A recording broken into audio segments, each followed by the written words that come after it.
Do we have any requests? Representative Corbett. Thank you, Chairman. It's 2026 RS 3823. Okay. Do you want to give us a brief description, please? It's called Save Our Seniors, and what it does is it'll change the Constitution relating to property taxation, providing an exemption from school district property tax for all seniors 60 and over for residential and mobile homes. Okay. Any questions, committee? Any objections?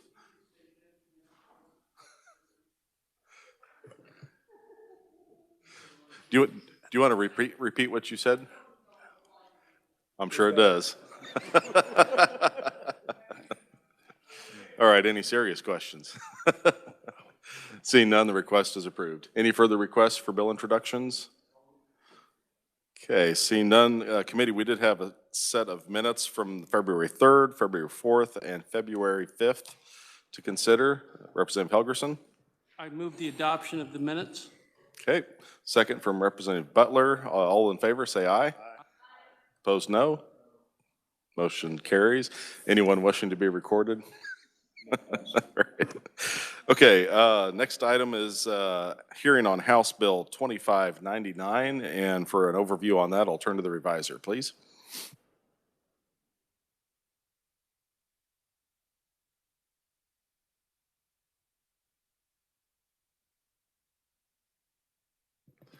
Thank you, Mr. Chairman. House Bill 2599 would exempt from sales tax for the first $10,000 of tangible personal property sales, which are sold by a minor-owned business each calendar year. As an additional provision under the bill, it would prohibit any city, county, or township from levying or imposing tax or a fee or require a license, permit, or other government permission for the operation of a minor-owned business. Pursuant to the bill, the operation of a website, online marketplace listing, or other digital storefront by a minor-owned business would be shall be considered intermittent or seasonal.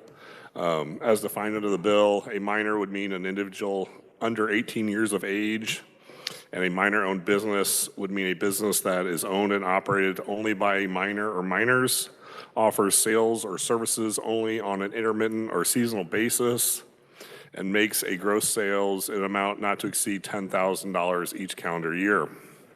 And with that, I'd be happy to stand for any questions. Okay, thank you, Mr. Siebers. If I understand this is just on the sales that they make. So if they're purchasing goods, let's say they have a cookie baking and they have to buy ingredients, this isn't an exemption on their, what you might consider their wholesale costs. This is just on the sales that they make. I'm going to agree in that caveat that they could qualify for an ingredient and component part exemption. Technically true, yeah. Yeah, but yes, to that premise, yes. Okay, thank you. Committee, any questions for the reviser? Representative Turner. So, thank you, Mr. Chair. So, for purposes, so intermittent in the bill it excludes. So it says that websites, even though they're year-round, are considered to be intermittent sales, right? Is that right? Online marketplaces, operation of websites, or digital storefronts shall be considered intermittent or seasonal. Is that right? I didn't catch that in your brief. Yes. There is a provision in the bill that having an online marketplace listing essentially wouldn't kick them out of the being defined as an intermittent or seasonal, which is currently required under the bill. Okay, thank you. Representative Sawyer-Clayton. Thank you, Mr. Chair. So I guess the question that I have, I'm not sure if we have something elsewhere in statute that would protect the minors who own these businesses, say from a predatory parent who's, trying to extort funds from them or what have you, or trying to game the system. Is there any kind of protections in place for that? Sorry, I'm going to worst case scenarios here, but I want to protect kids.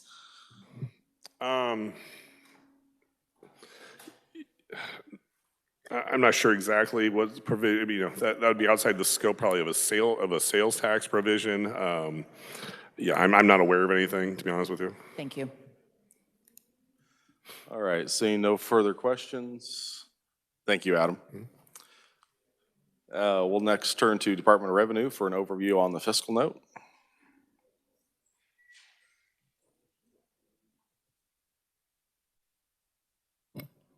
Mr. Chairman and members of the committee, Kathleen Smith with the Department of Revenue.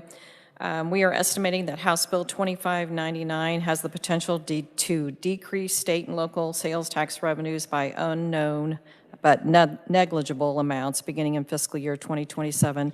This would affect the state general fund and the state highway fund. Thank you, Kathleen. Just curious, are there any other states that have anything like this, and how would this be administered? I mean, would the department even be able to audit this to know when they hit that $10,000 threshold, or is this strictly on the minor-owned business to keep track of those sales and then report that? I don't know anything about the other states. I apologize. I didn't do any research on that. As far as administering, I would assume that they would have to be registered for the sales tax to collect the sales tax.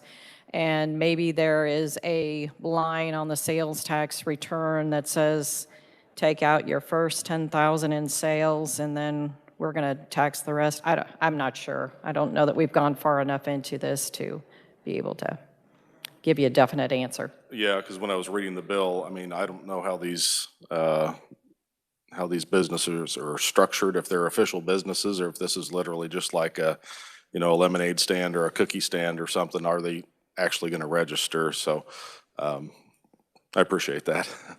Any questions for Department of Revenue? Representative Corbett? Thank you. If they did nothing more than, like a lot of people, just file monthly, they could you'd kind of know where they're at on that a little bit if you go that far. You know what I mean, Catherine? Yes, we would. And some of the retailers, depending upon their sales, even file on an annual basis. So it'd be even less. Representative Sawyer? Yeah. Do we really, are these, are kids that have like lemonade stands or maybe have like an online website selling some things, are they actually paying sales tax now? I mean, are they actually collecting it now? I can't tell you that, but if they are selling tangible personal property or services, it is subject to tax and they should be filing, unless it would qualify as an isolated or occasional sale. All right, thanks. Yeah, I know we do have that isolated or occasional sale, kind of like garage sales and things like that. So what is the definition currently of Oh, I'll put you on the spot here. I can get you the exact information. How about if I email that and we could? Okay. All right, seeing no further questions. I think Thanks. it's like I'm not even going to say it. I'll get it to you. I know it is quantitative. I remember reading it before, but I can't remember exactly. It's so many, and it can't be on a regular basis, but yeah, we can get that. Okay. Thank you, Kathleen. We'll next open up our proponent section of our testimony and welcome first Representative Bohai. Thank you very much, Mr. Chair. Chair Smith and members of the House Committee on Taxation, thank you for the opportunity to provide proponent testimony on House Bill 2599. House Bill 2599, Eliminate Stand Law, is written to help solve the problem of red tape for young entrepreneurs. I spearheaded this bill after Treasurer Stephen Johnson made sure a mother at a Women in Money event in Wichita this past November connected me with her, and she is going to explain the issue further. I don't want to steal any of her thunder. I will keep my remarks brief, but when we met, she told me about the proverbial red tape that young entrepreneurs have in the state of Kansas, and I thought this is a problem that we could solve. Earlier this week, I was also speaking with Kevin Walker, Executive Vice President and Chief Policy Officer of the Overland Park Chamber of Commerce, who is also excited about the bill and may want to try to amend it to make sure that students in entrepreneurial clubs aren't necessarily seasonal and also covered under the law to make it year-round. I urge the committee to pass the bill out favorably, as it will not only benefit children with lemonade stands, but also students that are members of different clubs in our schools learning about personal finance, entrepreneurship, and the joys of owning a business. I will stand for questions. Thank you. Committee, any questions? Seeing none, thank you for your testimony. Thank you, Mr. Chair. Next, I'd like to welcome Leah Ellis. Welcome to committee. Hello, thank you so much for having me today and letting me speak on House Bill 2599 and why it matters to me as a small business owner, a parent, and the founder of a nonprofit that is completely dedicated to teaching entrepreneurship to kids. And therefore, I work regularly with what the kids aren't allowed to do because of the laws as they stand right now. I've watched kids as young as 6 develop and sell their own products, greet their customers, manage inventory, and even handle disappointment when the sales days go rough. I've also watched them find their voice and talk to strangers in ways they never thought they could. Entrepreneurship gives something powerful, responsibility with support. And when adults start businesses, we know mortgages, groceries, payroll, they all weigh on us, and we have these really high stakes. But for children, the learning is massive, and the stakes are so low, they can learn in a really safe environment. House Bill 2599 removes the barriers so that they can continue to practice what they're learning more than only just once or twice a year. And it creates structure, accountability, and clear expectations for the children while they're practicing financial literacy, leadership, communication, and problem-solving skills. It costs the state almost nothing, but the return on investment for our future leaders is enormous. We build confident young leaders, we strengthen our communities, and we prepare the next generation of business owners, innovators, and responsible citizens who will one day be standing here speaking themselves. We're already known for amazing companies that have come out of Kansas, and so many more can come in the future. But what if they're sitting in a classroom waiting because they're not old enough yet? So I would love to answer your questions, clarify that, and hopefully have you all vote yes for this. Sure, thank you for your testimony. Can you tell us a little bit about your experience or how you started down this path? So my eldest daughter, who's sitting behind me, started her first business at 4 years old. She ran a company selling custom drip art, and when we moved back to Kansas, where my husband and I are from, we discovered that she can only sell 2 times per year without registering her business and remitting sales tax, which makes things really hard on a 7-year-old. So then we have to limit sales opportunities for her because I mean, really, what family has time and resources to make sure they're filing business taxes on behalf of their 7, 8, 9-year-olds? So being able to create this organization where now I'm teaching dozens of children entrepreneurship, and then I also have to tell them, don't go any further than this leash, because as soon as you get to the end, I have to yank you back, because that's what the law says. Excellent, thank you. Committee, are there any questions? Representative Sawyer? I really like this bill. I actually started my own business when I was 5. I was selling my dad liked to read books. I'd sell his old books. I'd sell my Halloween candy. I had my own store. And I actually did that just before my 9th birthday. The store had gotten pretty big. And my dad told me I'd have to stop because he said at the time that the state was going to require me to get permits and pay sales tax.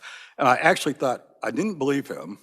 I actually thought the store was getting too big. He was tired of kids tramping through the house and stuff, and he wanted me to stop. So but now I wonder, maybe they really did. So, but anyway, I think this is a good bill. Okay. Any further questions, committee? All right, seeing none, thank you very much for your testimony. Thank you. Next, I'd like to welcome Tanner Temple. Welcome to committee. Thank you, Mr. Chairman and members of the committee. Again, my name is Tanner Temple, the Deputy State Director for AFP Kansas. Finally, we get to do a fun bill. I know it's kind of been a wild session, so this one I'm really excited to do here. So it's about one thing, letting kids learn the value of work without unnecessary government barriers. When I was in high school, I had a small detailing business. So, I mean, truth be told, I don't think I went over 10,000, but I don't want to go back through the books and double check. But businesses like that, there's definitely programs at high schools and middle schools. Mine was part of the Youth Entrepreneurs of Kansas program. So we want to encourage these kids in Kansas to continue to build these businesses. So this bill fixes the simple and reasonable way. It creates a narrow exemption for small youth-run businesses. Things like lemonade stands, lawn mowing, bake sales, or small online shops run by kids. Under this bill, the first $10,000 in annual sales would be exempt from sales tax. If they go over $10,000, they will find out a little bit about government barriers, I'm sure. But they would not be allowed to, or governments would not be allowed to require permits or fees for these small seasonal activities. The 10,000 cap is important and ensures that exemption applies only to a true kid-run venture and not large operations. the bill promotes something we should all want for Kansas kids, the financial literacy, responsibility, and entrepreneurship. Many of us learn our earliest lessons about money, customer service, and work ethic from small childhood businesses. So we should be encouraging those experiences, not putting red tape in front of them. HB 2599 also brings clarity. Right now, families face a patchwork of different local rules depending on the city or county. The bill would create one clear statewide standard so parents and kids know exactly what's allowed. But at its core, this bill sends a simple message that Kansas believes that teaching kids how to work, save, and succeed, and the government shouldn't stand in their way. So I respectfully ask you all to vote yes. Thank you. Committee, are there any questions? Representative Wolf? Thank you, Mr. Chairman. So my question is, if you know the answer to this, say 2 or 3 kids get together and do a business. Is this one business $10,000 limit or per child? That's a good question. I might actually refer to the revisor on that, to be completely honest with you. Okay. Thank you.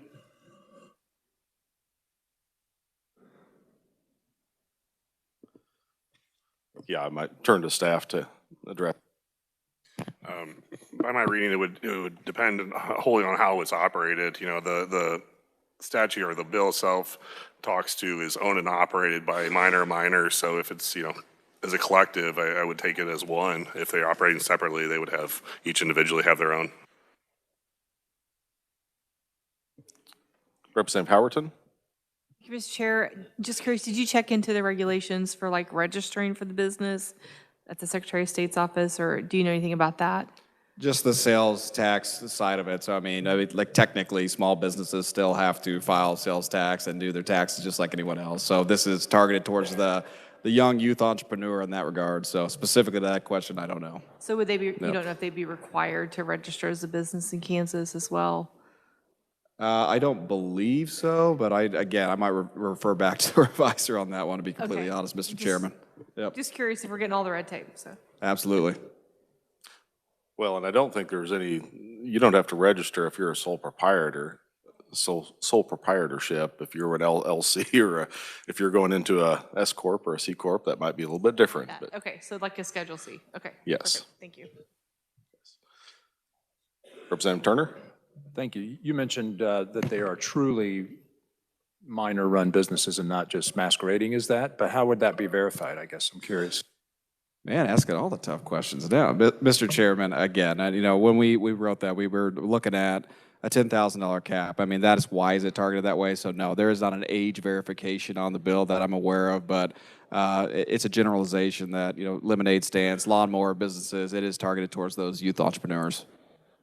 And what drove the 10,000? That's a lot of lawns. I mowed a lot of lawns in my day, but 10,000 seems pretty good revenue. Just where did that number come from? Yeah, there was similar legislation in Utah. It was a model bill that we used. So the Utah bill, I believe, is 10,000. So it's kind of a baseline we went off of based off of similar legislation. All right, committee, any further questions? See none. Thank you for your testimony. Thank you, Mr. Chair. That's all that I show speaking before the committee. Is there anyone else that would like to speak as a proponent?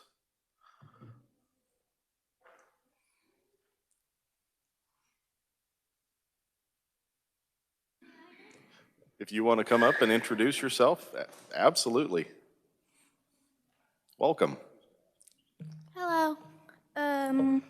My name is Soraya, and I am a student and young entrepreneur in training. I am currently taking youth entrepreneur classes through Wichita Learning Lab. My instructor, Miss Ellis, has been teaching me, my classmates, and me about building confidence, researching business ideas, and creating a brand. We also learning how to budget prices and set up displays and storefronts for local markets. One of the most important things we are learning is how a successful business person can identify a problem or need in their community and create a better way to help solve it. That is one way a business can help make communities better. I am writing today to support the passing of House Bill 2599, the lemonade stand bill. My family and I recently moved to Kansas from Idaho. 2 years ago, my siblings and I had the chance to participate in a local youth's art and arts and crafts fair. In Idaho, both kids and adults are required to register for permits and collect and pay sales taxes for an event like this, no matter how small the business is. The process was confusing and overwhelming for both me and my parents. By the time we paid for permits fees and covered the cost of materials, we actually lost money at the event. Because of the experience, it didn't feel very encouraging to try again. Lemonade stand laws like House Bill 2599 remove barriers for young people like me who want to try starting a small business. It allows kids to experiment with ideas and learn about entrepreneurship without worrying about complicated permits or fees for what are often small or one-time activities. This bill would make it easier for young people, no matter their economic background, to explore their ideas and learn valuable skills.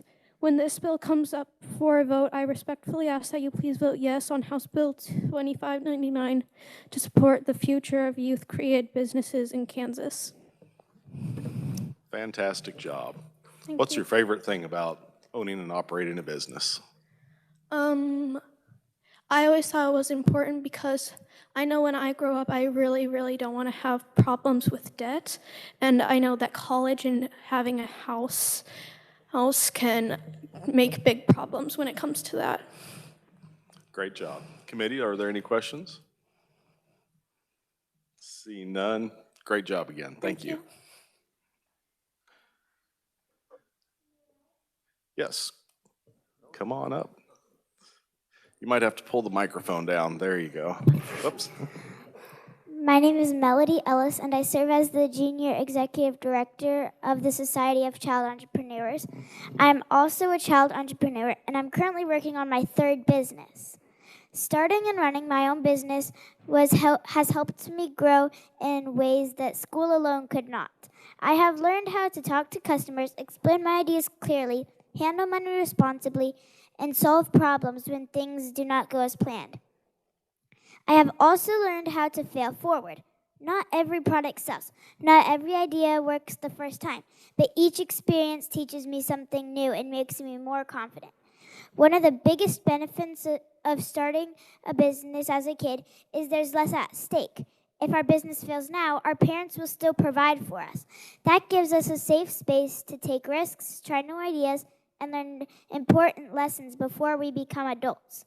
When we grow up, the entrepreneurship skills we practice will help us build future businesses with more wisdom and experience.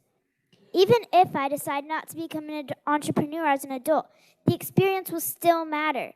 Running a business has taught me communication, delegation, project management, and problem solving.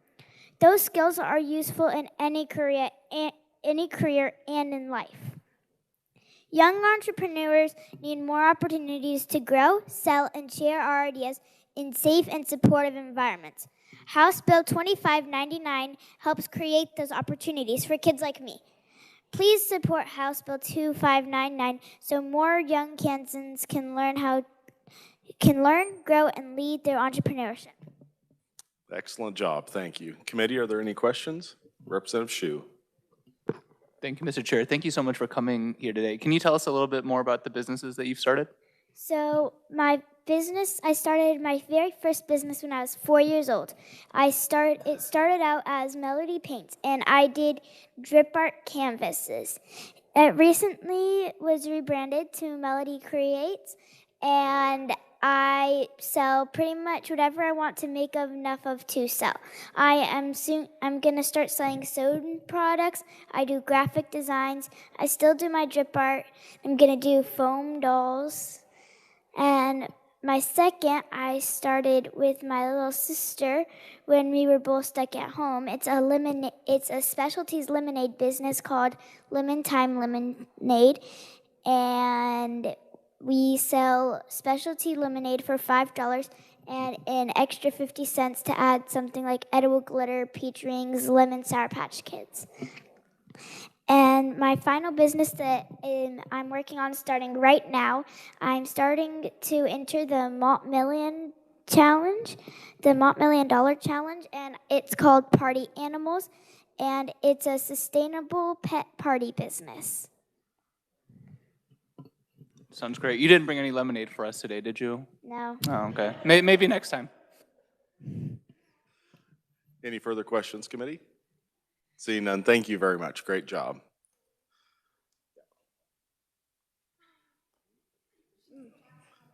My name is Serenity. I am 7 years old. I have a face paint. I'm a face painter, and I am the owner of Serenity Rocks. I also have a specialty lemonade company with my big sister. I am a member of the Society of Child Entrepreneurs. I love having my business. It helps me practice talking to customers, counting money, and being brave. Sometimes I make mistakes, but that helps me learn and try again. Please support House Bill 2599 so kids like me can keep learning how to run our own businesses and grow up to be strong leaders. Thank you. Thank you. Committee, are there any questions for this young lady? How old are you? I am 7 years old. 7 years old. Excellent. See no questions. Thank you very much. I've been doing this for 10 years. I think this is my favorite hearing ever. Is there anyone else wishing to speak as a proponent? Seeing none, I'm not even going to ask for opponents, so. Thank you very much. Very brave, very inspiring. We will close the hearing on House Bill 2599, and we'll now move on to Senate Bill 402. I'll turn to the reviser, please.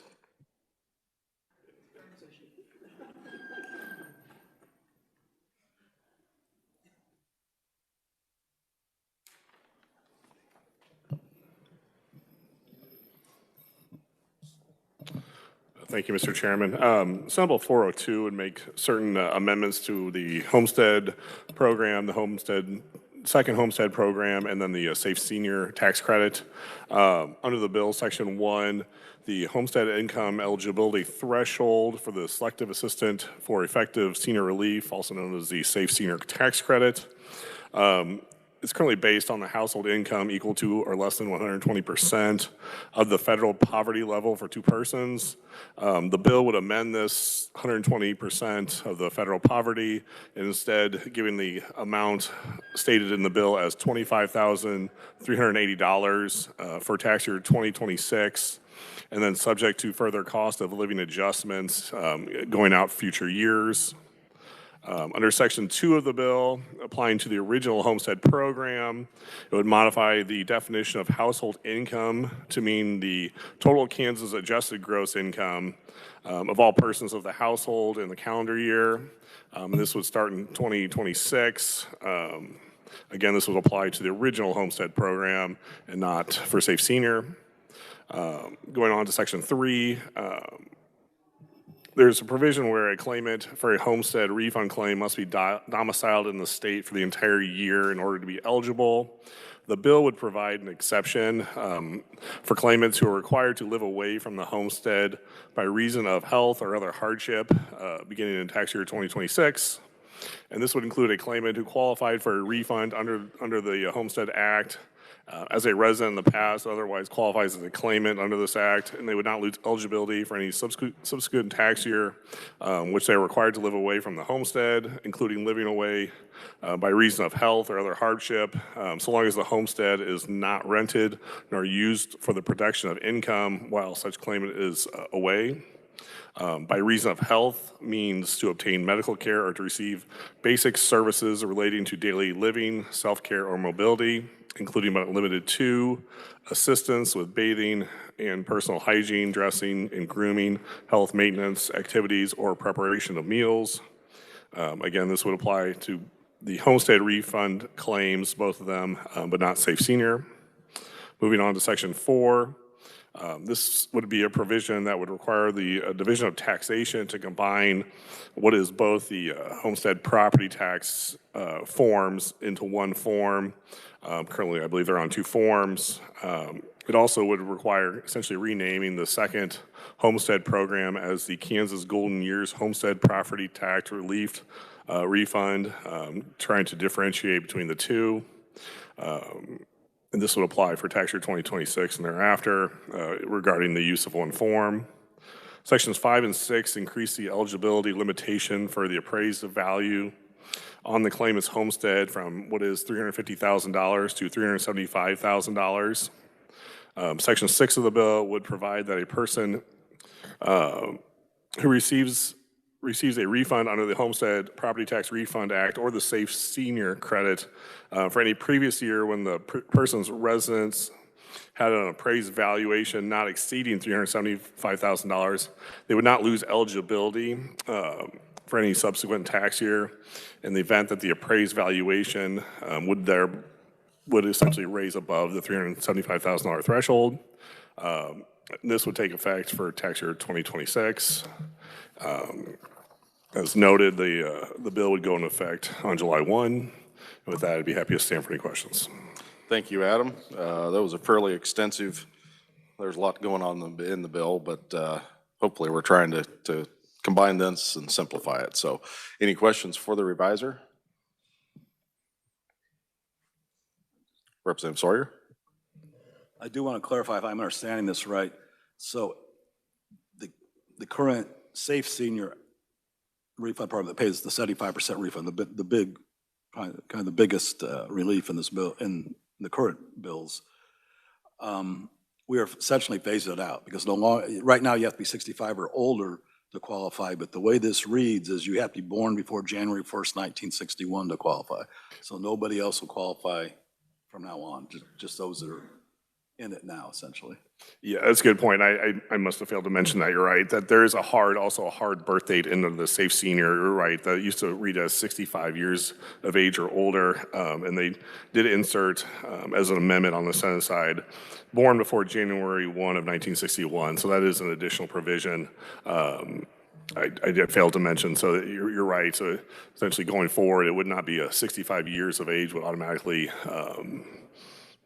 determine eligibility. It's based on the birth date.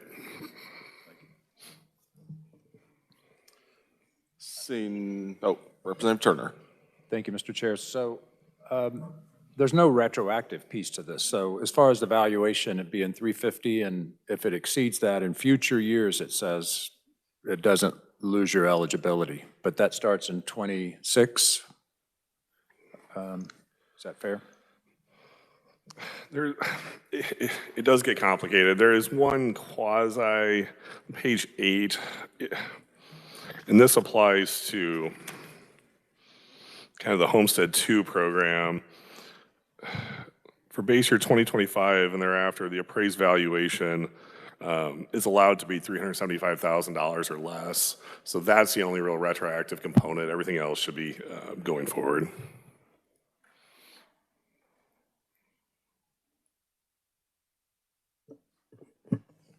Is that section 6 you're talking about, at the bottom of page 8?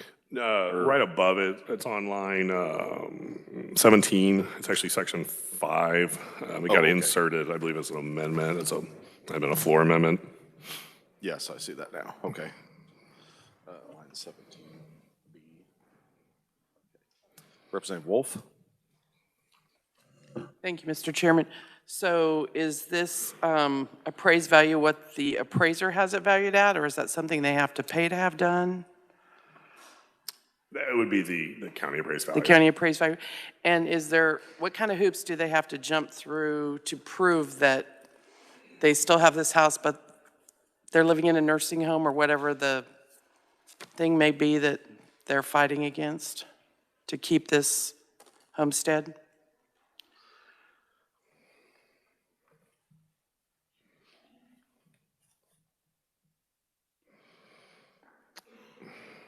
There really are no hoops set up. I think it's more of a, they can continue to claim it, and as long as, they haven't been found to be in violation of it, it would be. Okay. Thank you. Any further questions, committee? Representative Turner. Thank you, Mr. Chair. So I think the current one you have to file by April 15th. Is that changed in this bill, or is it still the same? Yeah, that provision has not changed. Okay, thank you. All right, seeing no further questions, thank you, Adam. We'll now turn to Department of Revenue for an overview on the fiscal note.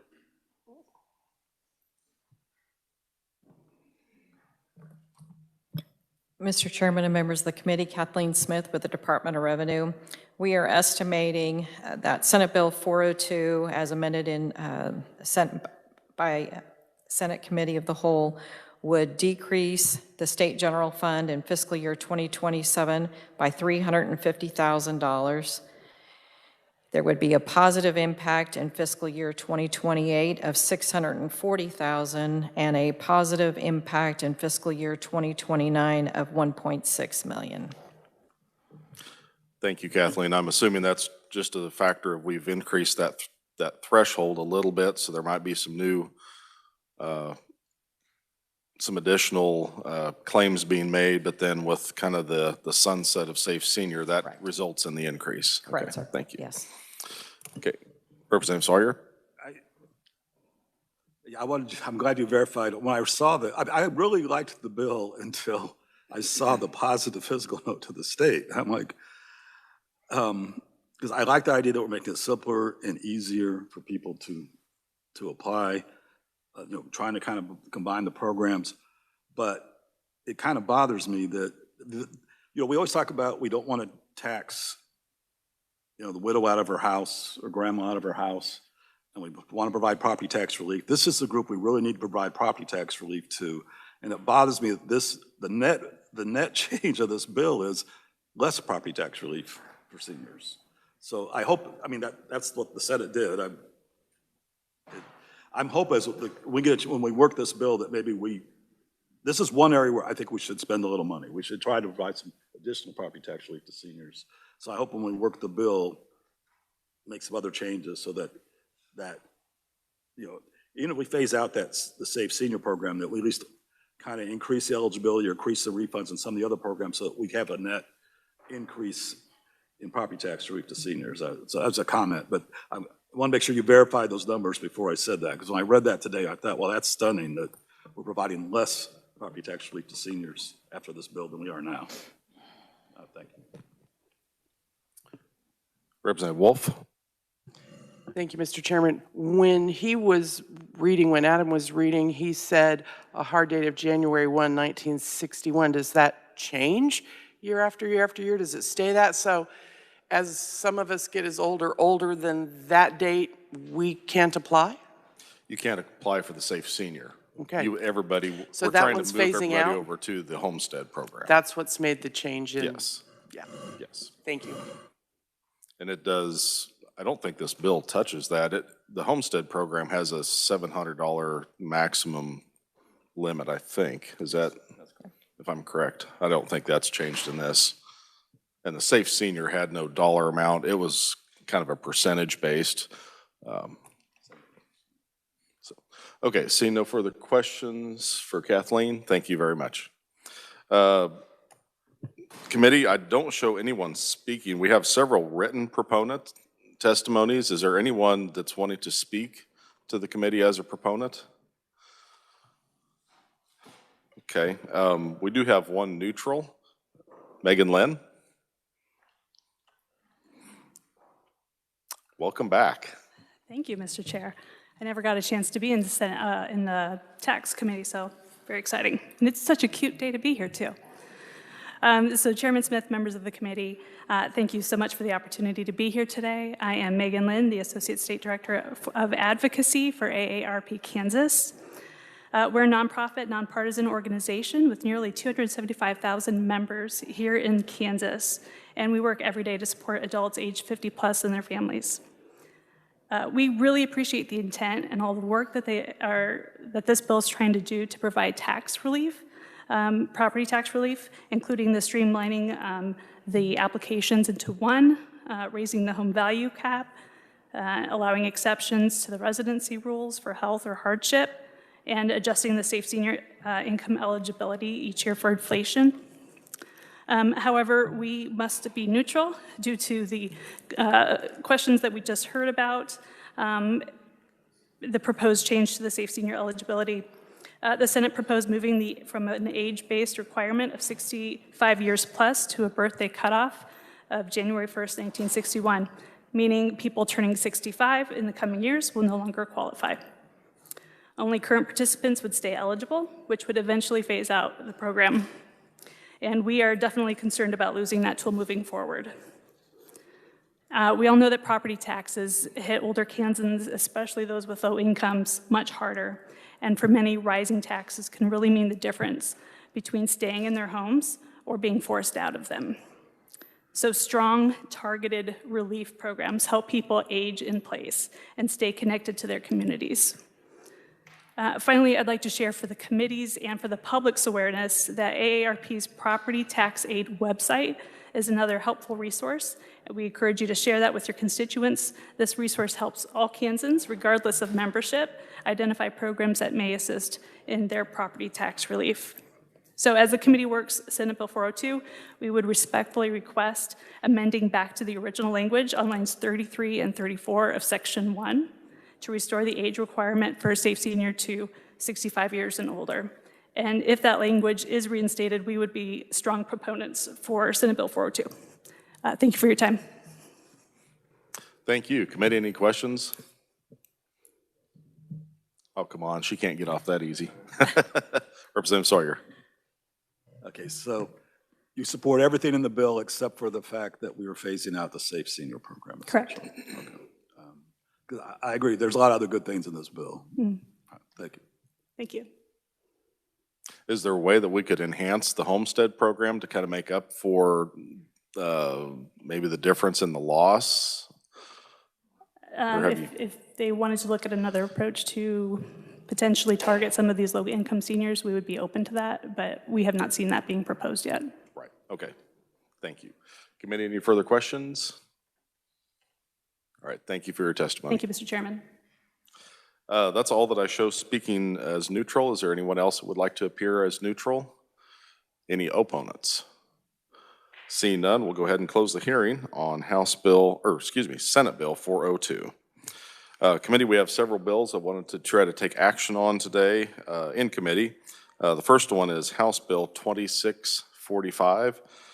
That's the income tax credit for community colleges and technical colleges. I might turn to the reviser for a quick overview on that one. Thank you, Mr. Chairman. House Bill 2645 would extend the number of years that the income tax credit for contributions to community college and technical colleges for capital improvements, deferred maintenance, or the purchase of technology or equipment will be in effect. Current law provides that this credit would no longer be available after the current tax year, 2026. What the bill would do is extend the eligibility of the credit through tax year 2031. Thank you. Committee, any questions for the reviser? If not, we'll open it up for discussion. Any discussion on the bill? Representative Smith. Thank you, Mr. Chair. Kansas has a tremendous amount of building that's going to happen in the near future. And the tech programs at these community colleges going to supply the workforce. And I think this is a very good bill for the state of Kansas, and I hope we look at it real seriously. So thank you. Any further discussion? Seeing none, I would entertain a motion. Representative Francis, for a motion, do you want to make your motion, please?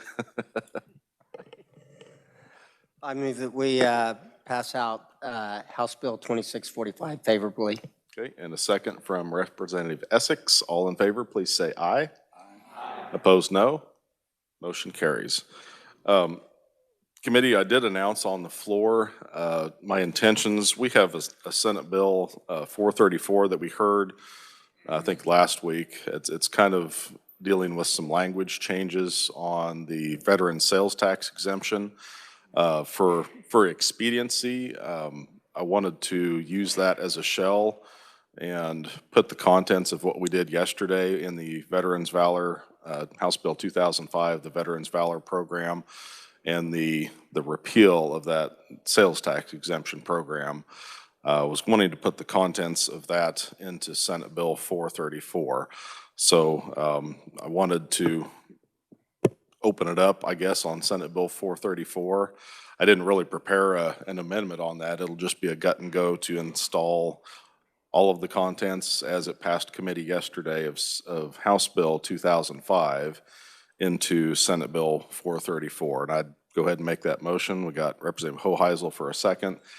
Any discussion on that procedure or on the bill? Representative Butler. Thank you, Mr. Chair. I think it's a great idea. I talked with the originator of the bill 2005 this morning, and he agrees as well that with this will speed the process and get it over to the Senate and off to the governor for signature. So thank you. Yes, and what this does, it avoids the process of having to send this back to the Senate committee. Once it goes across the House floor, the Senate committee would have to vote on it and get it on their floor. Putting it in the Senate shell just allows it to go straight to the floor for a concur or non-concur. If they like it, they can concur and it goes straight to the governor. If it goes to a non-concur, then it goes to conference. So we're just trying to expedite the process. All right. Let's see. Technically, that we have an amendment on the floor, a motion for the amendment on the floor. Is there any further discussion? Seeing none, all in favor, please say aye. Aye. Opposed, no. Motion carries. So we've got the contents of House Bill 2005 into Senate Bill 434. Is there any further discussion on the bill?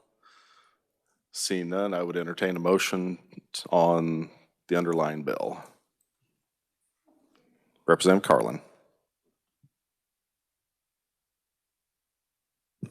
I move we pass Senate Bill 434 as amended.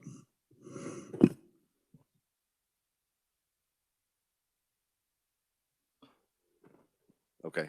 Well, would you be willing to amend your motion to say a substitute bill? It'll be House Sub for Senate Bill 434.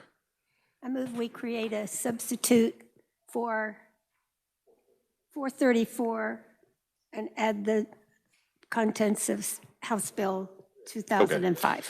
Yeah, the contents have already been put in, but all right. it'll be a House Oh, Sub. we're all right. Thank you. Okay, so we have the motion by Representative Carlin, second by Representative Butler. Any further discussion? Seeing none, all in favor say aye. Aye. Opposed, no. Motion carries. Okay, the next bill I wanted to take a look at is House Bill 2757. That was a bill that came to us from the Commerce Committee, actually, on HPIP and several income tax credits. I might turn to the revisor for a quick overview on that bill, please. Thank you, Mr. Chairman. I won't go through all the components. This does contain several of them. It kind of four main, Yes.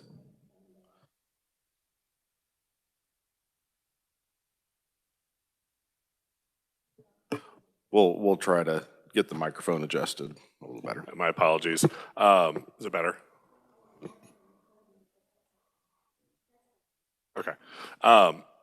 The bill has kind of four main components. I won't go through every provision because there's several under each one, but the first one, it would discontinue several active credits. So essentially after tax year 2025, they would no longer apply. It would repeal previously discontinued credits. It would make changes to the HPIP program, which would include changing the statewide average from 1.5 times to 125%. It also provide for under the allowing S-corps and ESOPs to carry forward our transfers. Excuse me. The bill would also allow for tax credit extensions of the angel investor tax credit and the aviation-related employment tax credit. Thank you. Committee, are there any questions for the revisor? Okay, seeing none, I'll open up discussion on the bill. Representative Hoheisel. Thank you, Mr. Chair. I do have an amendment. Do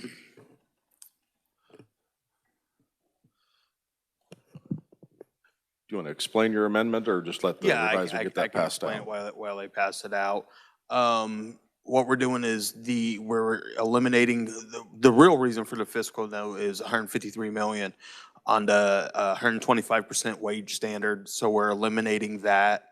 The angel investor tax credit and the aviation tax credits we've passed in bills already this year, so this strikes those as well. And then the final piece is not getting rid, we're going to keep in the environmental compliance credit as that's actually being used currently.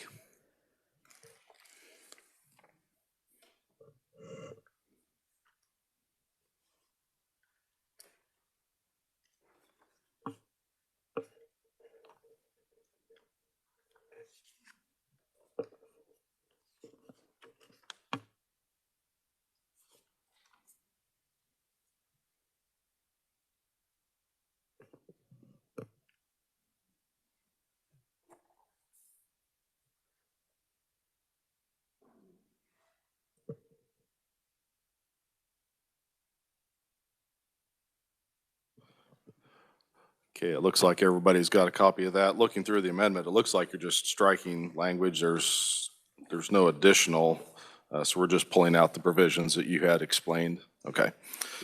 Committee, we have a motion on the table to amend, second by Representative Francis. Is there any discussion on this amendment?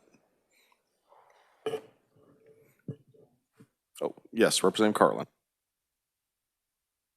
Thank you, Mr. Chair. Just thumbing through, quick look here. I see that we're striking refineries on page 25, line 7. I don't know if that means it's struck throughout or if it's re-put somewhere else. The reason I ask that question is because I understand that it was written, this bill was written for manufacturing, and I don't know if a refinery is a manufacturing, and that's why I wondered why that was struck. Might be a question for the revisor on that. Yeah, would you like to address that, Adam, please? That section, what is listed as page 25, that is the environmental compliance credit. So by striking section 16, that will keep that credit. It's one whole, starts on what is page 25, continues on through page 26, which is section 16. So by striking that from the bill, that remains in law and would still be available. It would not be eliminated like it's currently done under the bill. Okay, thank you, Mr. Chair. That's good. Yeah, I'll admit it's almost a little counterintuitive. Striking it from the bill retains it in law. So on all of these provisions. So yes. Any further discussion on this amendment? Representative, it's my understanding that this effectively takes the fiscal note to almost a net zero effect. Yeah, this does, especially the 125% wage standard. I mean, that was 153 million alone. So yeah, this gets it to basically zero. Okay, thank you. Any further questions, committee? Representative Shu. Thank you, Mr. Chair. I'm fine with the amendment. I don't know that I would agree that it takes the fiscal note down to zero. If you make a 50% for the ESOPs and S Corps, if you make a 50% transferable credit to 100%, I mean, just using the case of Black and Beach, for example, we know that they're going to build a $1.1 billion facility. Previously, they'd only be able to transfer $55 million with $55 million stranded, which I guess it's given, but now they'd be able to transfer an extra $55 million as well, so that would still be floating out there. All right, any further questions, committee? Okay, seeing none, Representative Hoheisel, you may close. Thank you, Mr. Chair. I close and move my amendment. Committee, you've heard the motion. All in favor say aye. Aye. Opposed, no. Motion carries. We are back on the bill. Representative Shu. Thank you, Mr. Chair. I have a short amendment as well. And I can explain as he's passing out. Oops. Yeah, go ahead and explain while they're passing that out. Sure. This one just strikes from this bill getting rid of the residential portion for the disabled access credit. As you can imagine, if you have a disabled partner or somebody in your family, it is very, very expensive to outfit your house for that. And so this credit helps with that. Looking at the data that we were sent in 2023, 12 filers got $46,000. So not a ton to the state, but for the families who do have a disabled person in the household, it matters a lot. So I don't think there's a good reason to just get rid of this credit. Mr. Chair, I'll second. That wasn't a motion, okay.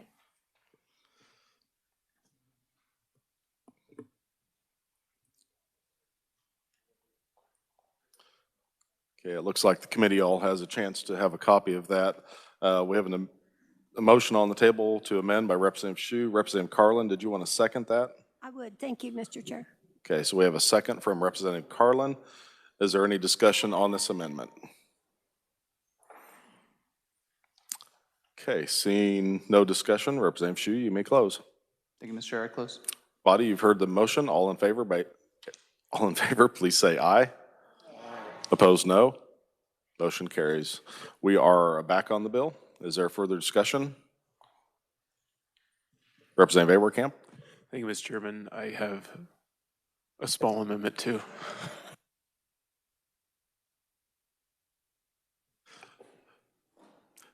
Do you want to explain your amendment while it's being passed out or wait until they get it handed out? If it's all right, may I wait? Absolutely, yes. Thank you.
Okay, Representative Awerkamp, do you want to explain the amendment or do you want the reviser to address it?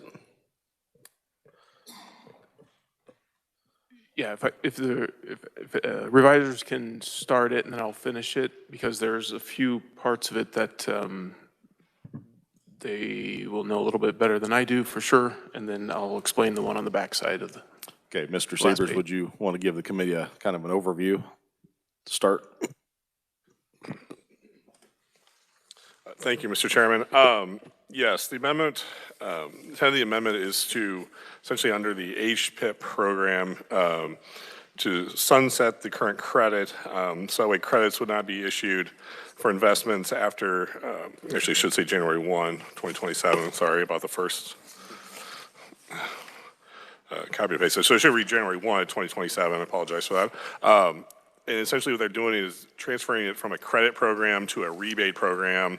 So the real substantive change occurs on the very last page, on the very back, where the Department of Commerce, instead of issuing tax credits, would issue a rebate for an amount not to exceed 5% of the investment that would otherwise have qualified for the tax credit pursuant to the HPIP program. The rebate would be an amount issued and paid out over 5 years in equal payments of one-fifth of the issued rebate amount each year. The taxpayer shall be eligible for the annual rebate payment until the qualified rebate amount is paid in full, except would be discontinued if the business eligible for the rebate either ceased operations or was sold in the tax year, and no further rebates would be issued at that point. The rebate would not be a transferable rebate. That the rebate would be issued between January 1 and April 15 of the year following the year that the entity would otherwise have qualified for the tax credit. Representative Awerkamp. Thank you, Mr. Chairman. So, you know, there's the old saying that, you know, why do we do it that way? Well, that's the way we've always done it. And sometimes it may not be the right way. It may not even be the way that makes the most sense. And so, you know, sometimes you just got to step back and say, what are we actually trying to accomplish with these business incentives? And is there a way to do that and also maybe make it easier through the entire process? So earlier this year, we sat through a joint committee with the Senate we looked at HPIP, and we heard from the Department of Revenue how complicated it is to implement on the back end, and the confusion, and it's just, it's a mess. And so, how can we achieve the goal and maybe make it a little bit easier for everybody involved? So yes, there is a change on the percent. Currently it's a 10% income tax credit, which may or may not get claimed, may have to be transferred to who, they have to go through that process. There's a lot of complication there, plus it's a 10%. I think there's a merit to simplifying it and also a savings to the state by going to 5%. The other part of this is the rebate goes directly to the business. And to a certain extent, we're subsidizing business investments currently. So if we're going to subsidize business investments, let's just do it. And whether they have an income liability or not, we're saying, hey, pretty much, if you make a business investment, you meet the criteria, we're going to give you a 5% rebate. And that goes directly to the business. It's very simple. And it gets split over 5 years. So 1/5 of the rebate per year. We know the amount. That amount would be in the budget, so there wouldn't be a question about what it costs us. We actually know what it costs us, and instead of it being a very hard to track number, we know what our liability is, we know what's out there.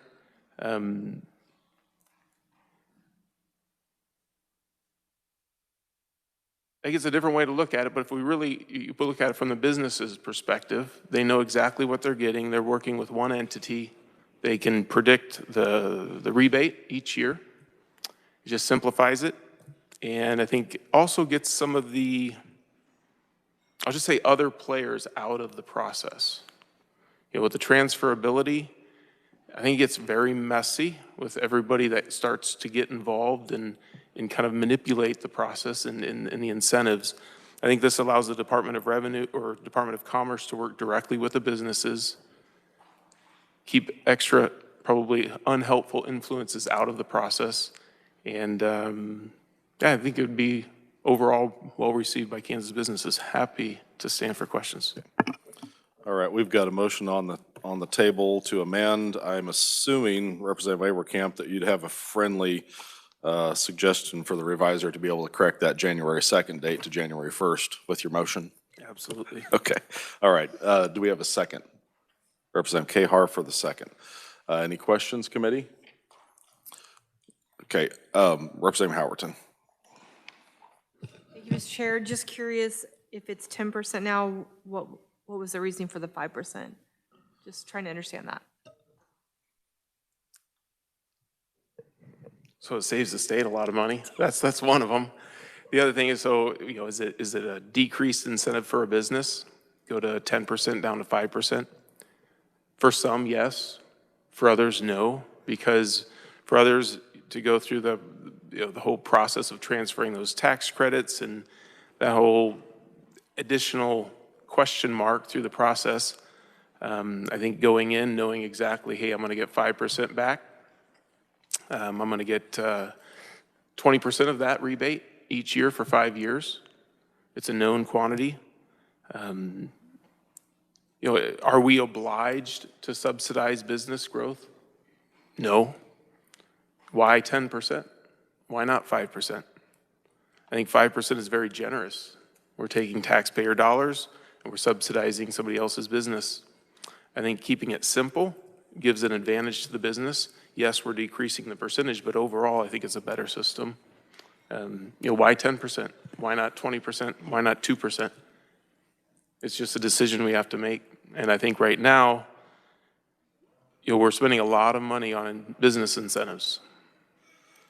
This would be a decrease in what we're spending, which allows us to overall have better policies on our tax policy. I had a quick question, and then I'll get to Representative Sawyer. I'm assuming you don't have a fiscal run on this. Did you have time to calculate that? I can guess, but, you know, no, I don't have a fiscal note. on Well, it. my question is, because this is making some major structural changes to the way the program works. Yes, it does go from 10% down to 5%, but it also accelerates. You know, right now, we've got 16-year carry forward on the current unencumbered, or I should say unclaimed HPIP credits. So we're basically going to be guaranteeing that all those will go out within 5 years. I was just curious on how that actually would impact, because it seems like, I know we're getting rid of the 16 years, we'd be getting rid of the transferability, but it seems like the credits that are applied for and then claimed would be happening much quicker. Or am I understanding that correct? Yes, that is a potential. And maybe, but there's also an element of the decrease in the transferability or the elimination of the transferability. And so with the transferability, if a business transfers all of their tax credits the first year, or their 50% or however that's going to work, that's an upfront big cost to the state. Also in this amendment, if the business closes within those 5 years, or if they get sold within those 5 years, that stops the credit payout or the rebate payout. So I don't know what the fiscal note, I would imagine it will be close to what our current one is, but maybe a little bit less. But that's a guess. All right, thank you. Representative Sawyer? Thank you, Mr. Chair. These are major changes to a program that's been around since 1994, that's provided billions of dollars of investments in Kansas. It's provided thousands of high-paying jobs. And the one really good thing about the HPIP program is it requires that they pay 1.5 times the average salary. So these are good jobs that come in, good paying jobs. These are major changes, and they may be good. I mean, I don't know, but these are the kind of changes that I think that ought to be introduced as a separate bill so we can have hearings and hear from the people affected, get a real fiscal note. You know, we're going to make these kind of major changes to a program that's been successful. Yeah, trying to do it on the fly like this really scares me. We don't know all the implications or even the cost. So, you know, we have a hearing, we get a real fiscal note and find out exactly how these changes would affect everything. All right, any further discussion, committee? Representative Carlin. Mr. Chair, one of the concerns I had when I read the bill and studied it and asked questions about the bill is I'm not sure what this does to my questions, is why I'm asking. The tax credits are doubling in this bill from 50% to 100%. Is that correct? In the current bill, not the amendment. It was 100% before we got, it was 50% before we got this bill, and it's now going to 100%. Is that correct? Well, that's the second part. I might turn to staff to see if they can address that. The HPIP credit is 10% of the qualified investment. Under current law, 50% of that might be transferred. The bill does include some provisions that under certain circumstances, 100% of it can be transferred. I think that might be what the representative is referring to. So it's not doubling the amount that's eligible to be claimed, it's just moving the amount that's eligible to be transferred? Right. I don't believe the bill in front of us makes any change. Bill in front of you. Okay. Not one of us, but the bill in front of you makes any changes to the credit percentage. Okay. All right. And Committee. the other question I have about it is the transferability in your amendment. Does it do away with transferability and become rebate? Is that? Representative Abercamp. Thank you, Mr. Chair. Yes, Representative. The transferability does go away with the amendment, and it allows the rebate to go directly to the business and to be paid to the business over 5 years. Thank you, Mr. Chair. Thank you. Representative Corbett? Thank you, Chairman. Listening to this, I just want to ask you, does the way that this works, is it more business friendly the way it ends up at the end? Does it seem to keep business more on the Make sure you ball? speak into the microphone, please. So, Representative, does your amendment make it more business friendly than before?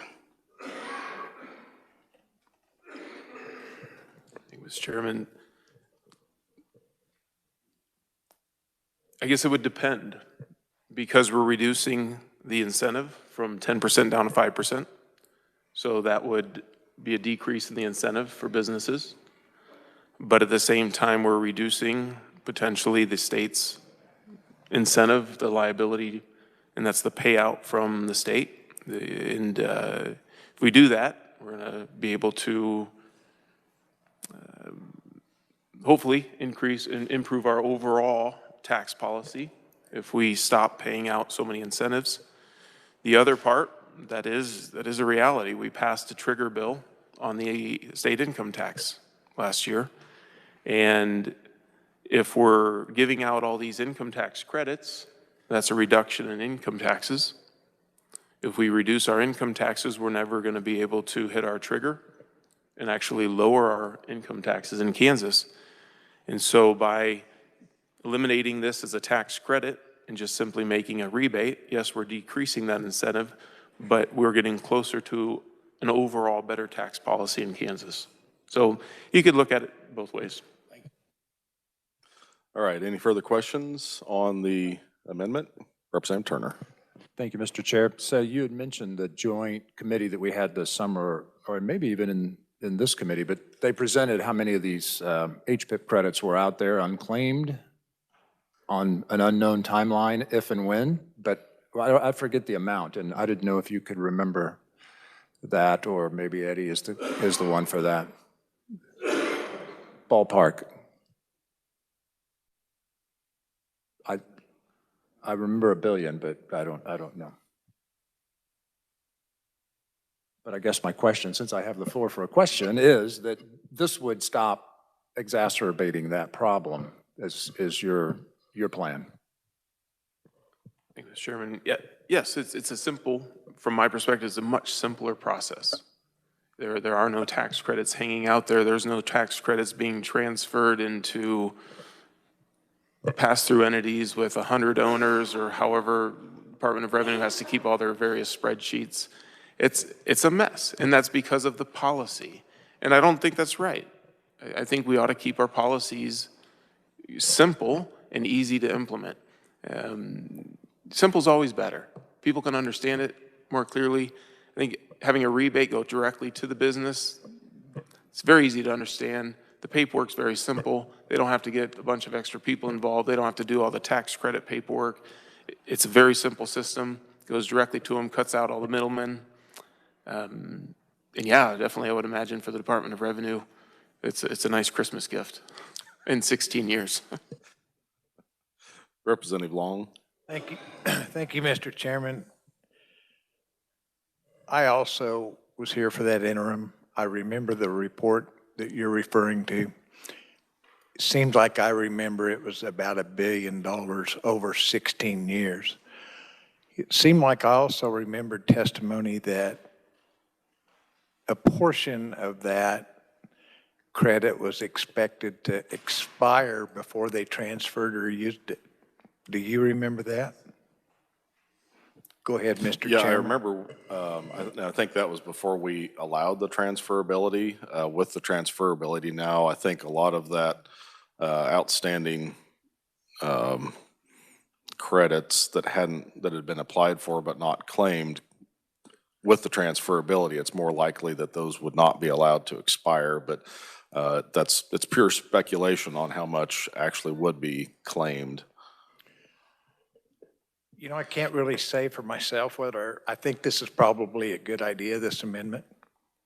My worry is that we haven't heard from stakeholders and others that may be seeing something that we're not today in a hurry.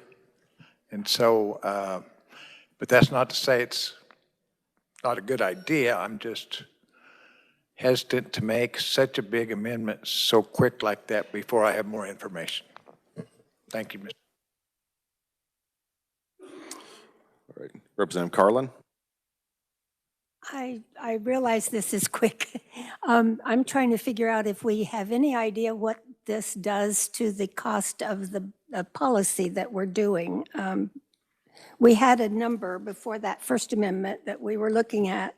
Now we don't have that number, and I don't know if it affects the overall, but one of the things when we wrote HPIP in the night back in 05 or 06 was that Secretary of Revenue testified that what gets us into trouble with the budget over the years is the transferability. It's not what we give the company and know we're giving them, which sounds like might be taken care of in this, but not knowing and having these transferable credits go out and out and out to other companies, you lose track. And that's what gets us in trouble. I worked with the budget for 18 years on committee, and we fight for every dollar for our needs. And I just want to be sure that we're not creating something here that's hard. Transferability has been my concern about this bill. The going from 50% to 100, and maybe I misunderstood that. I can eat that one, but I think maybe the rebate is maybe a better answer, and I think I'll support the amendment. Representative Howerton? Or we do have an answer for Representative Turner's question. I might turn to staff if they want to address that, and then Representative Howerton. Yeah, the committee had a joint committee with Senate Tax on January 22nd, and on that date, the Department of Revenue indicated that there was approximately $1.3 billion in HPIP carry forward credits that are currently kind of on the books, so to speak. The department also indicated at that point in time that there had been about $400 million of HPIP carry forward that had been able to be wiped off the book, so to speak, either by virtue of the expiration of the carry forward period or by virtue of the businesses otherwise no longer being in operation in the state. Okay. Representative Howerton? Thank you, Mr. Chair. I am intrigued by this amendment and the rebate specifically. I would like to see a fiscal note and some information. So can I make a substitute motion to table this until Monday?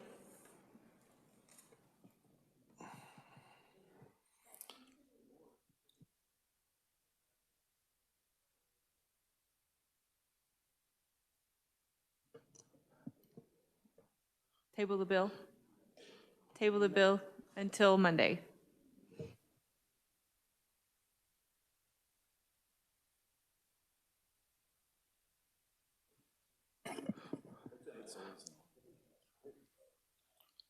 Yeah, we're trying to just make sure we get I don't think you can table it to a certain date. I think you can make a motion to table the. You can table the dates. Okay.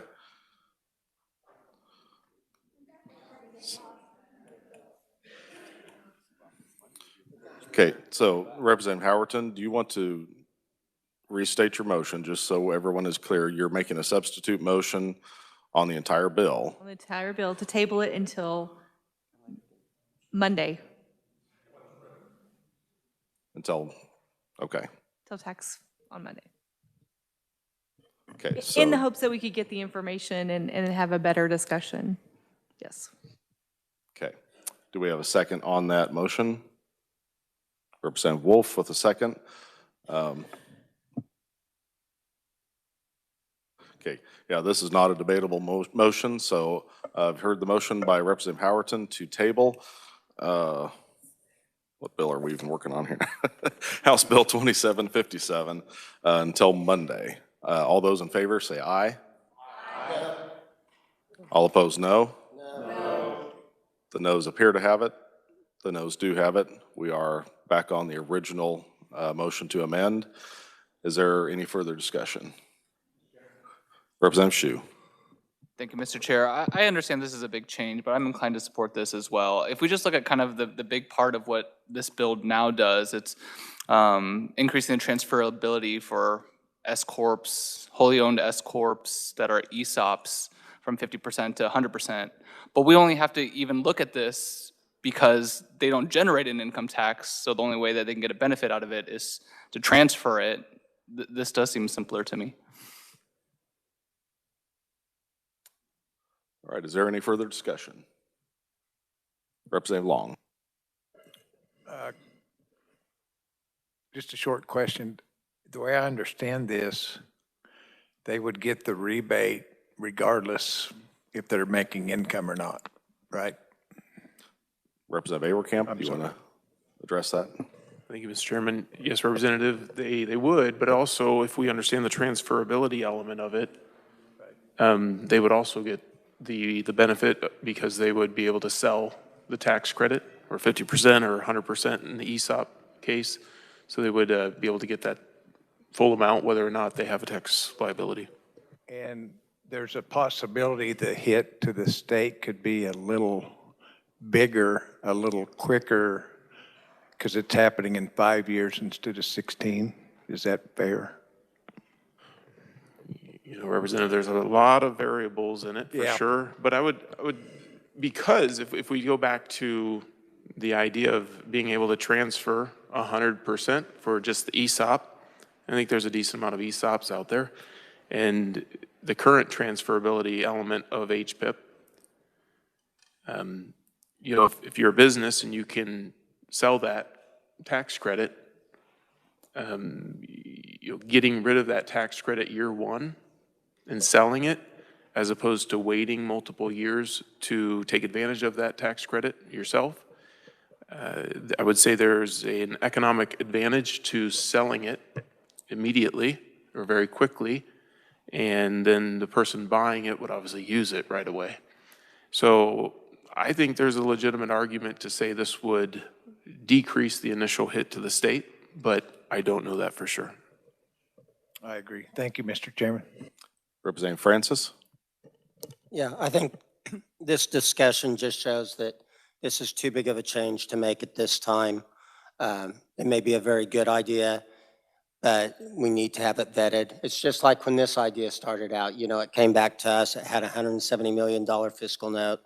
We fixed that issue. In my time in the House, generally when we make these fast, big decisions, we regret it a couple of years later. So I would encourage the bringer of the amendment to get a bill drawn up, let us vet it, let us hear it, let's let the stakeholders weigh in and move forward. So I'll be against the amendment. All right, seeing no further discussion, Representative Awerkamp, you may close. Thank you, Mr. Chairman. Appreciate the questions and the conversation, discussion on it. Yeah, I think we go back to, you know, the way we've always done it. Is there a better way? Some people think this is a big change. We all understand what a rebate is. It's not complicated. We all understand what a tax credit is, I think. And that is fairly complicated, especially with transferability and all the other elements of it. So ultimately, it is a change, but it's a change we can understand. And I think there's an advantage throughout the entire process. It simplifies it, makes it much more visible. We understand our costs a lot better. And I think overall, it's just a better incentive for the businesses. So with that, Mr. Chairman, I appreciate it, and I close. Committee, you've heard the motion by Representative Awerkamp to amend. All those in favor, please say aye. Aye. Opposed, no? No. The noes appear to have it. Division's been called. All in favor, please raise your hand.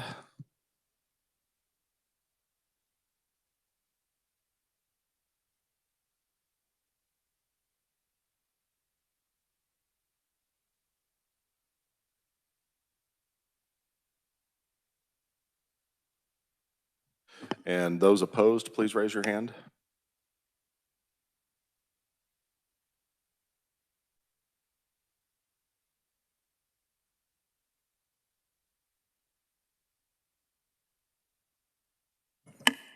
Okay, with a count of 10 in favor and 11 opposed, the motion fails. And we're back on the bill. Is there any further discussion? If not, I had one conceptual amendment. I'll see if the revisor, if I can explain this clearly. I didn't see it in the, other than in the title and in the repealer at the bottom of the bill, but we have the tax credit for the Cedar Crest on GO. There's a bill to renew that. I would like to pull that, the reference to that, I think it's 32,275 for Cedar Crest. Pull that out of the bill. That way, in case we do move forward with, I can't remember what that House bill number is that's on GO, but if we do move forward with extending the Cedar Crest, and I think it was the Eisenhower Foundation tax credit, I didn't want to have one bill that said repeal it and then another bill that moved forward that extended it.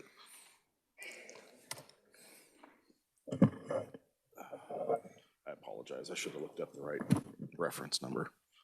But yeah. Thank you, Mr. Chairman.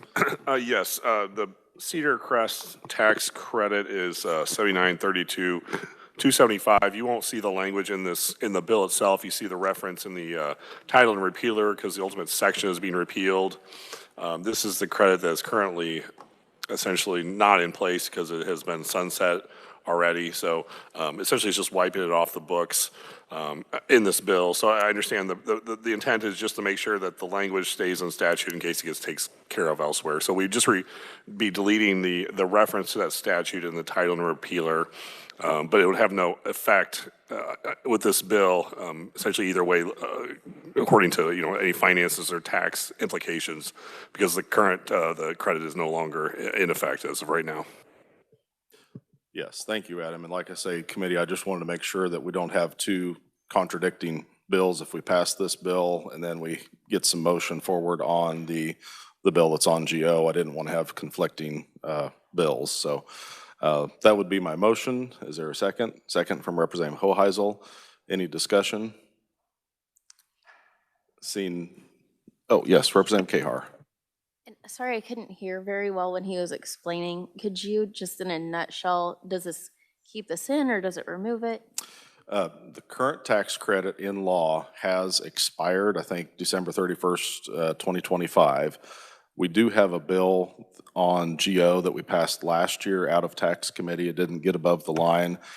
And if we choose to run that, we will have a bill here in 2757 that says repeal it, and then we'll have another bill that says extend it. So I wanted to avoid that conflict.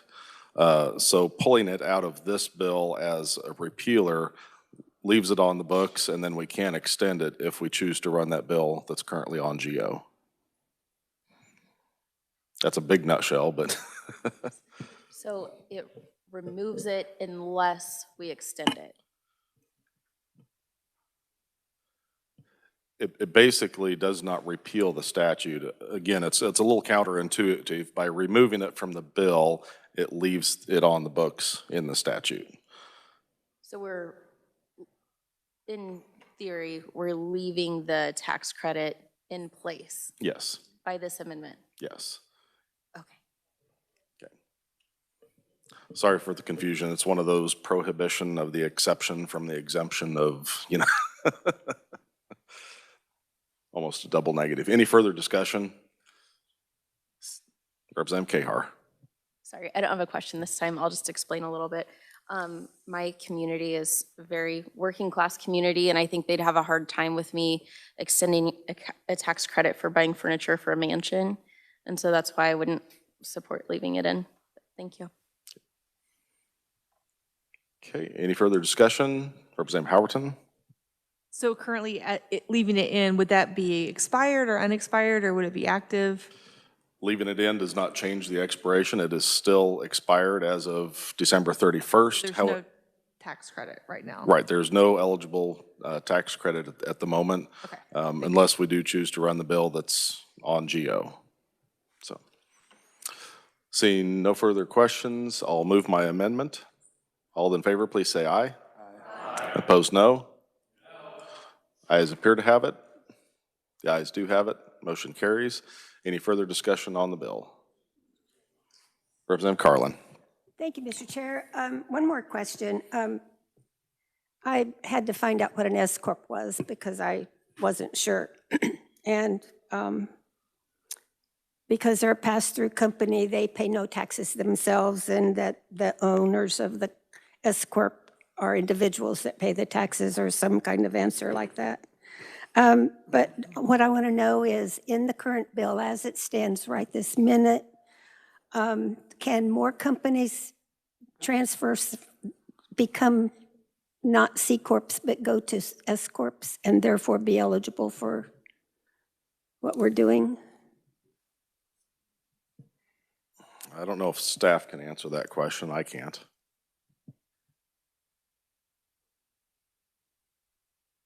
I'm sorry, I didn't hear. Henry says yes. I just don't know if we've changed anything about S Corps. I guess that's my question. I don't think the bill addresses that, but So if a company wants to become one, we haven't done anything to change their ability to do that.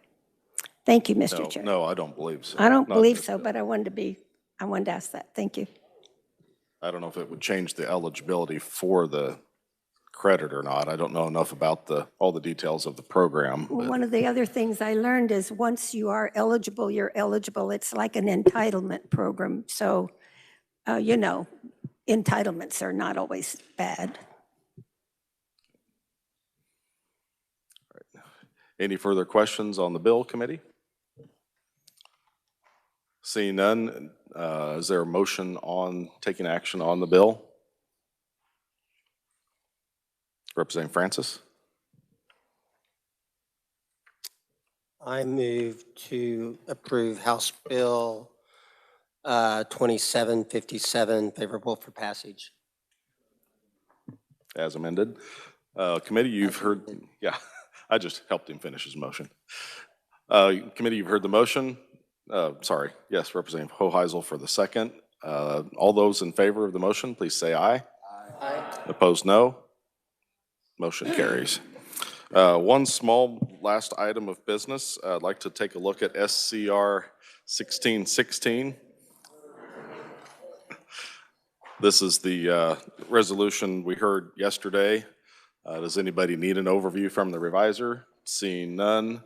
Is there a discussion on SCR 1616? Representative Sawyer Clayton. Thank you. Mr. Chair, I'll ask your forgiveness on this, but I have an amendment. It's relatively conceptual. It is a gut-and-go amendment to strike the contents of SCR 1616 and replace it with the contents of HCR 5025. That's the one. It is a constitutional amendment. It would go on the ballot in November. It would lower the assessed valuation for residential homes from 11.5 to 9. Stand for questions. Okay, we have a motion on the table to amend. Is there a second? Representative Shu for the second. Discussion on the amendment. I don't remember, did we even have a hearing on this one? I can't remember if we did. I don't know if we have this year. And so part of the reason why I was thinking about this, it actually, when I attended ALEC in December, yes, I attend ALEC. It's fine. Learn all kinds of new stuff about me. But so I sat in on a session that talked about property taxes, and one of the issues that it talked about was some of the problems that were caused by caps and valuations. But it is undeniable that all of our constituents are suffering from from the shift of property taxes from commercial onto residential. The last time we changed this in the Constitution was in 1986. I was like 9. So it's been a minute, and I think with a lot of the shifts that have come, I think it's a good opportunity to give the people a chance to vote on something that changes that assessed valuation for residential. And I understand that we haven't had a hearing. I understand that this is weird. It's a thing that I literally came up with just a few minutes ago, so I apologize for any disrespect. But it is very important to my district, and it lets the people decide. And I think it is a universal issue that affects all residents of all ages. And so that's my piece that I have said. Thank you, Mr. Chair. Okay. Okay, committee, we do have a motion and a second. Is there further discussion on this amendment? Representative Smith? Chair, if I could, I like the idea of lowering it. The only thing that scares me is we owe a certain amount to the schools that's going to be there no matter what. And I'm just afraid if we lower it too much, somebody's going to get cut pretty hard somewhere else, so. I do not think that the effect would be terribly major on this. And of course, since it would go to a vote of the people of the state of Kansas, there would be that chance for them to make that determination. I don't know if we have a potential fiscal note with this. I doubt that we do. We might have had it for years past, but. Yeah, as Kathleen stated, they don't do fiscal notes on the amendments. However, they would have a calculated fiscal impact. Okay, and Eddie says they do have the estimate on the fiscal impact if you'd like to address that. So this is the estimated fiscal impact as it relates to the state's 20 mil levy. Other mill levies, the change in assessed valuation percent or assessed ratio would just kind of redistribute it, but it would be a reduction of, and this is assuming the constitutional amendment passes, of course, a reduction of receipts to that levy by $112.9 million in FY28, $120.4 million in FY29, $128.3 million in FY2030. All right, committee, any further discussion? Representative Smith? You know, again, my thoughts are if you make it a constitutional amendment and you tell people they're going to lower their property tax, of course they're going to vote yes. I mean, without even knowing what's going to happen afterwards. So I would have to vote no on that. So thank you. I would posit this theory that the underlying bill will also likely be perceived as a reduction in property tax, although given our discussions that we've had about this, we know that that will not be the case. This one will at least actually do it.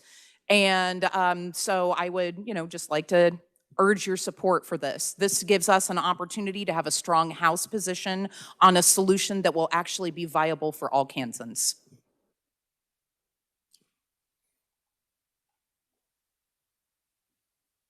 Representative Howerton? I am going to confess that I had the same thought as my representative friend over there. But I go back to the same base value that it's not really the assessment, it's the budget. And so I don't think I could support that. So I don't know, still mulling it over. Thank you. Representative Sawyer? Well, since I hate the underlying bill, and I think it really creates lots and lots of problems. And I also attended the same ALEC meeting where they did a very good job explaining why valuation caps are terrible.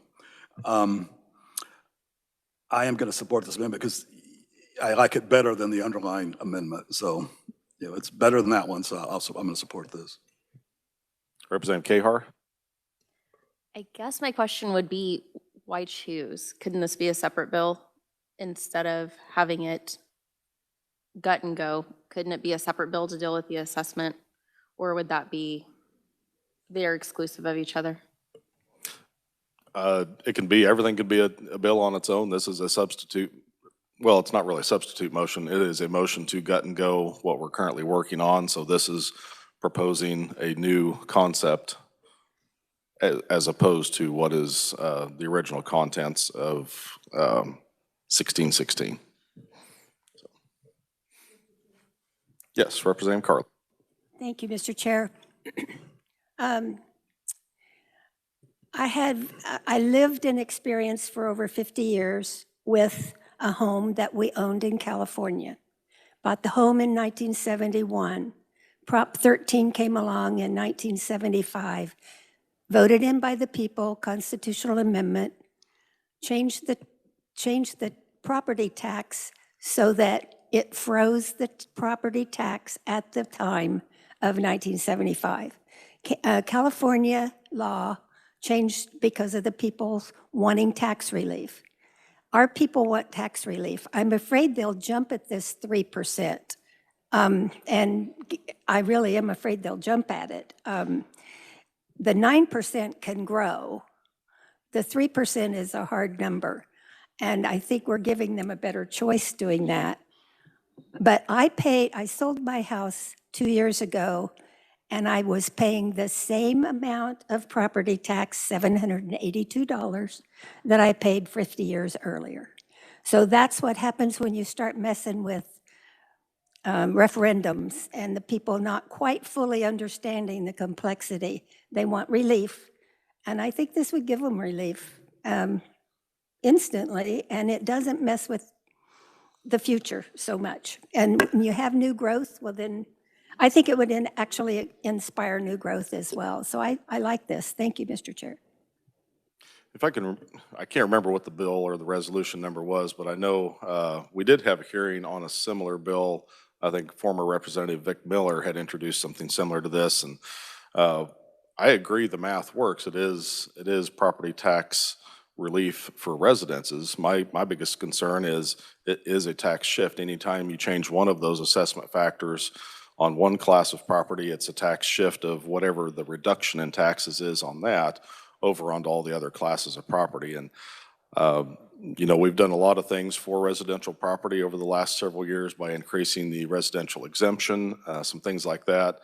Meanwhile, all of our businesses, all of our mom and pop downtown stores, farmers and ranchers have not benefited from any of that tax relief because it is on your residential property. So I'd be opposed to the motion. I love the idea. I'd love to reduce everybody's assessment factors, but if you understand math, that doesn't do a darn thing then. So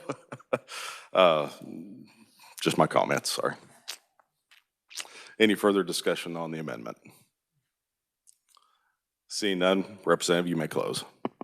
You know, I guess I will go ahead and, you know, and with the greatest respect, I will counter that commercial tax, that burden has dropped through the elimination of M&E, through other like slow minor shifts and tax breaks that we've provided there. Now, I cannot speak to the effect of farmers and ranchers, but again, this is a constitutional amendment that would go on the ballot, not in August like the underlying bill, but in November, giving advocates plenty of time to educate the people. So I'm grateful to you for allowing this. I would like to move my amendment. Okay. Committee, you've heard the motion. All those in favor, please say aye. Aye. Opposed, no. The noes appear to have it. May I have my vote recorded, please? Yes. Anyone wishing to have their vote recorded? Sawyer Clayton, Helgerson in the affirmative. Any no votes recorded? Okay, seeing none, the motion fails. We are back on the bill. Any further discussion? Representative Kahar. Thank you. So yesterday we heard from a lot of people. A lot of misinformation was also shared. We heard that this bill would not lower taxes, or this SCR would not lower taxes, but it was also inequitable because it would lower some more than others. We heard that it wouldn't lower taxes, but it would keep people from moving because their tax bill wouldn't be increased at the same rate as others. Every person who stood before us yesterday was paid to be here. The constituents that I'm standing for and I'm voting for were at work, sometimes working overtime, working second jobs, or leaving retirement to go back to work to pay their tax bill because they're scared of losing their homes. And so that's why I would support SCR 1616. Thank you. Representative Avercamp. Thank you, Mr. Chairman. I'll be quick. It's kind of a hard one because the concept, but I don't want to vote for it, but the hesitation is some of the details hardwired into the Constitution. And that's where I'm a little bit hesitant on it, because we're getting into nitty-gritties, specifics that are hard to change, hard to go back. So, you know, as the bill goes, or the resolution goes through the process, and I don't have an amendment, but just the concept of maybe setting it, changing the language to just simply there will be a cap on the increase in assessed valuation as determined by the legislature. Maybe that's a more prudent route, and then it allows us to put a cap in statute and then work the details out, because things will change over years, and then it'll allow for an easier adjustment to the details. But like I said, don't have an amendment, but it's just something to consider. Thank you, Mr. Chairman. Representative Corbett. Thank you, Chairman. I kind of agree with the previous rep on the corner. We're kind of at the bottom of the ninth. constituents are asking for help. I'd like to get past this out and see where it goes and see what we can get out of this before we get out of here. Further discussion, committee? Representative Sawyer. Yeah, our constituents want property tax relief, but this, the most important thing about a good property tax system is fairness, that you treat people fairly. And the system where we try to appraise everything at market value is the fairest system we can have. Unfortunately, you go to a cap system, you lose all that fairness. You destroy your property tax system. You mess with real estate markets. You make it more difficult for young people to buy homes.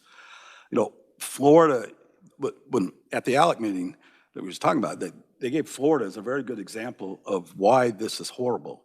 Florida years ago went to a cap. What's interesting is Florida overall has amongst the lowest property taxes in the country, but for a lot of people in Florida, they're paying the highest property taxes in the country because of the inequities caused by the cap. They showed us examples of houses next to each other that are basically the same. In fact, even the house with the lower appraised value was paying, one house was paying $687 in taxes. The house with the lower appraised value was paying $18,000 in taxes. It was that big a difference because of this years and years of caps. It messes the property tax system. It screws it up. The better way to provide property tax relief is to put on property tax limits. Levy limits are the better way to go in terms of actually trying to provide relief. This doesn't actually provide relief overall. It just sifts things around and screws up the property tax system, screws up markets. And on top of everything else, we took a look at last year's bill. When you do that initial shift going back to the values of 2002, it causes, to stay revenue neutral, on average across the state, mill levies would have to have gone up 31 mills. 31 mills just to be revenue neutral. And that a lot of cities and counties would have gone beyond revenue neutral.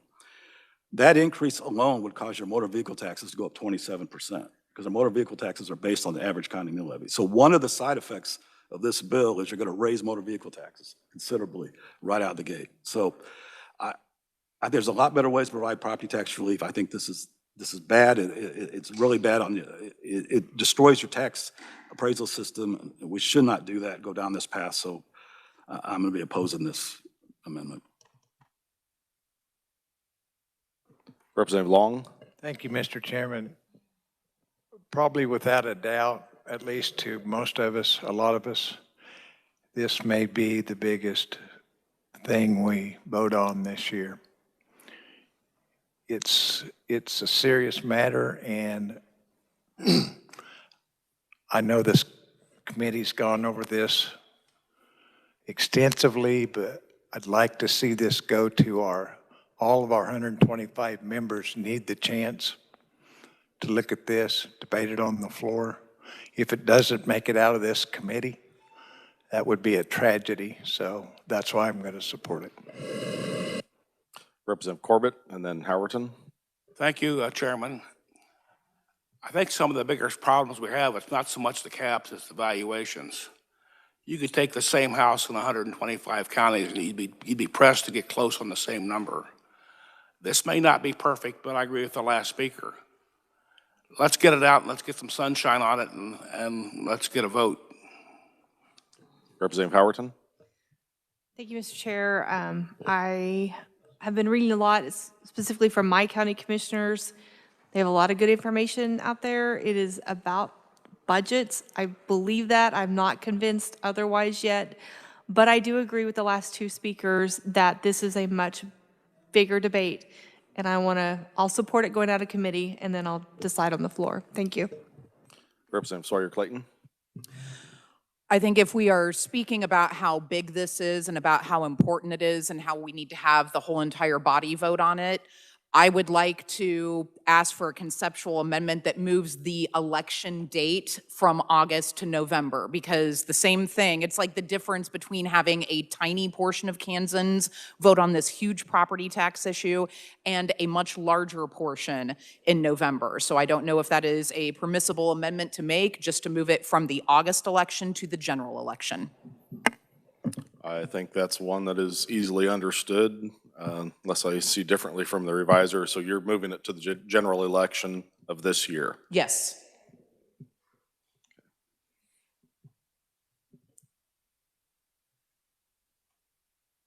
Okay, yes, that would be a motion that's in order. Do we have a second? Representative Helgerson for the second. Discussion on the amendment. Oh, Representative Smith. Thanks, Mr. Chair. I would rather have it in the general also, but I thought something was said the other day about it was too close of a date from November to January 1 for, okay, but that'll work. Okay, thank you, Mr. Chair.